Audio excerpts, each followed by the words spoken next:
Yaqin Sharqda AQSh va Isroilning Eronga qarshi agressiya urushi boshlanganidan buyon 20-mart sanasiga ko'ra 21 ta tijoriy kemalar Eron tomonidan raketa va dron hujumlariga uchragan. Ularning aksar qismi neft tankerlari ekanligi aytiladi. Ayni shu urush boshlanib, Eron tomoni Hormuz bo'g'ozi yopilganini e'lon qilganidan buyon odatiy 65-70 dollar bo'lgan neftning narxi 120 dollargacha ko'tarildi. Hozirda esa urushning 3-haftasiga kelib, neftning narxi taxminan 105-110 dollar atrofida ekanligi ko'riladi.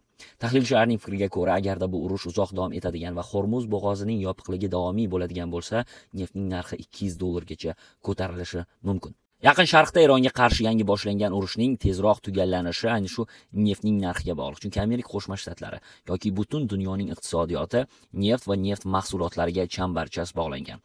Ayni shu neft mahsulotlarining narxi 2 barobar oshishi esa davlatlarning shu yil uchun ajratgan byudjetiga juda katta ta'sir ko'rsatadi. Bu esa iqtisodiyotni qulashiga olib kelishi mumkin. Urushning 3-haftasiga kelib, neftning narxi o'sishda davom etayotganligi fonida Amerika Qo'shma Shtatlari prezidenti vaziyatni barqarorlashtirish uchun bir nechta qarorlar qabul qildi. Xususan, Rossiya neftiga qo'yilgan sanksiyalarni 30 kunga olib tashladi.